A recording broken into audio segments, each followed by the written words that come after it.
Salam. Bugün çox vacib bir sənədi müzakirə edirik.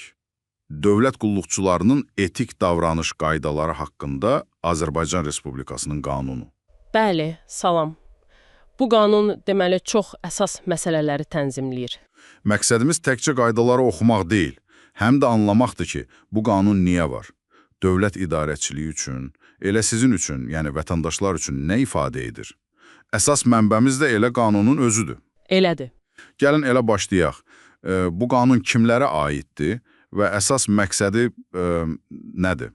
Qanun deməli bütün dövlət qulluqçularına şamil edilir. Maddə 1.1 bunu deyir.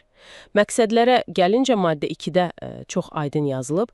Əsas hədəf dövlət orqanlarına, ümumiyyətlə qulluqçulara ictimai etimadı artırmaqdır. Etimad əsasdır deməli. Bəli, etimad, sonra onların fəaliyyətində səmərəliliyi, şəffaflığı yüksəltmək və təbii ki, korrupsiyanın, maraqlar toqquşmasının qarşısını almaq, yəni belə deyək, daha etibarlı, hesabatlı bir sistem qurmaq üçün bir təməldir.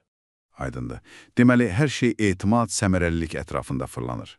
Yaxşı, bəs bu gündəlik işdə necə özünü göstərməlidir? Hansı əsas prinsiplər var? Yəni bu sadəcə işini yaxşı gör deməkdir, yoxsa daha konkret şeylər var? Əlbəttə, daha konkretdir. Qanun prinsipləri sadalayır. Məsələn, 4-cü maddə vicdanlı davranış. Bu təkcə işini görmək deyil, həm də cəmiyyət, dövlət maraqları üçün çalışmaq, hətta, necə deyim, başqalarına nümunə olmaqdır. Nümunə olmaq. Bəli, bu da birbaşa 7-ci maddədəki ictimai etimad prinsipinə bağlanır. Yəni, hər bir qulluqçunun davranışı bütövlükdə dövlət qulluğunun imicinə təsir edir. Anladım. Fərdi hərəkət ümumi rəy formalaşdırır. Bəs peşəkarlıq və vətəndaşla münasibət. Bir vətəndaş kimi qarşılaşdığım qulluqçudan nə gözləməliyəm qanuna görə? Baxın, burada 2 vacib maddə var. Biri 5-ci peşəkarlıq və fərdi məsuliyyət, yəni işini səriştəli görməlidir. Digəri isə 9-cu maddə mədəni davranış. Mədəni davranış. Hə, bu o deməkdir ki, qulluqçu sizə, hər kəsə qarşı nəzakətli, xeyirxah, diqqətli, səbirli olmalıdır. Üstəlik, 8-ci maddədə var, insanların hüquqlarına, ləyaqətinə hörmət, məlumatların məxfiliyinin qorunması kimi məsələlər. Bəs qərəzsizlik. Bu yəqin ki, ən həssas nöqtələrdən biridir. Qanun bu barədə nə deyir? Tamamilə doğru, 11-ci maddə qərəzsizlik çox önəmlidir.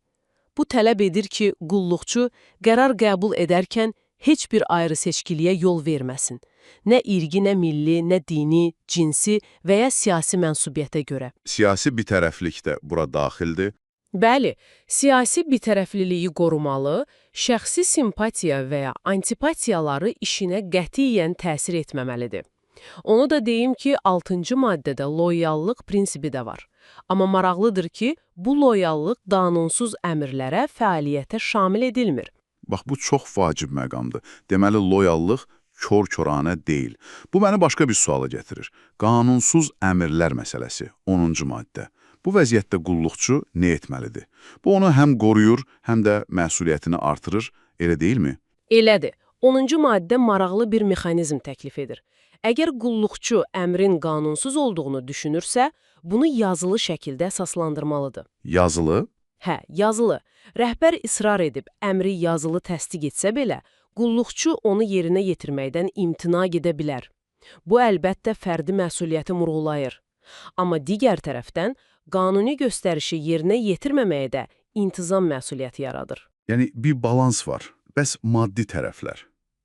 Qanunsuz gəlirlər, hədiyyələr, korrupsiya, 12, 13, 14-cü maddələr deyəsən. Bunlar çox aktualdır axı. Çox aktualdır, bəli. Və qanun burada deməli çox sərtdir. 12-ci maddəyə görə hər hansı qanunsuz maddi və ya qeyri-maddi nemət, imtiyaz əldə etmək qəti qadağandır. Aha. Əgər qulluqçuya korrupsiya ilə bağlı, yəni qanunsuz bir şey təklif olunursa, 13-cü maddə deyir ki, bundan imtina etməli və dərhal rəhbərliyinə məlumat verməlidir. Hədiyyə məsələsi, maddə 14 isə, birbaşa korrupsiyaya qarşı mübarizə haqqında qanuna bağlanır.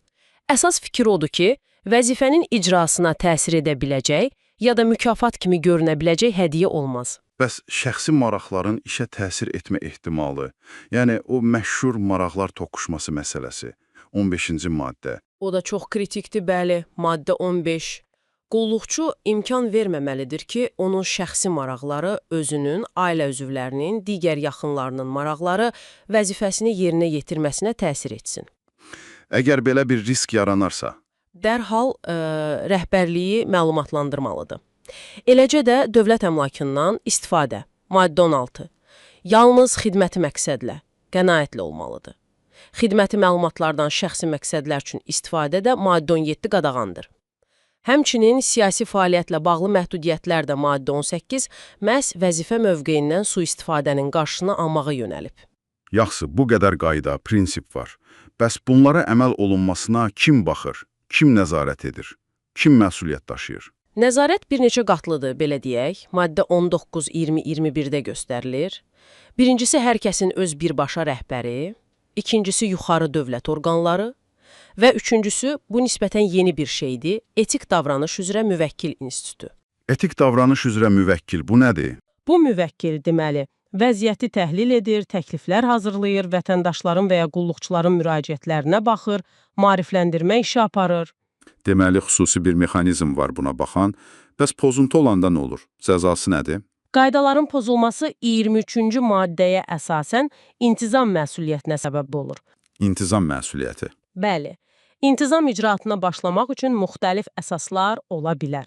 Məsələn, sizin kimi vətəndaşların şikayətləri, mediada çıxan məlumatlar ya da elə həmin etik müvəkkilin özünün müəyyən etdiyi hallar. Əgər pozuntuda cinayət əlamətləri varsa, təbii ki, materiallar hüquq mühafizə orqanlarına göndərilir. Beləliklə, ümumiləşdirsək, bu qanun dövlət qulluqçuları üçün çox aydın, sərt bir çərçivə müəyyən edir.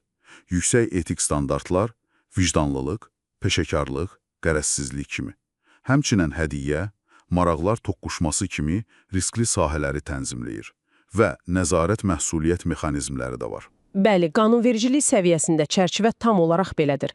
Amma icazənizlə sonda dinləyicilərimiz üçün bir düşüncə toxumu ataq. Buyurun. Sizcə bu kağız üzərindəki qaydalarla gündəlik həyatdakı reallıq arasında nə qədər məsafə var? Sizin şəxsi təcrübəniz nə deyir? Bu prinsiplərin əksini nə dərəcədə görürsünüz? Və bu etik mədəniyyətin tam formalaşması üçün daha nə etmək olar? Bax, bu üzərində düşünməyə dəyər bir sualdır.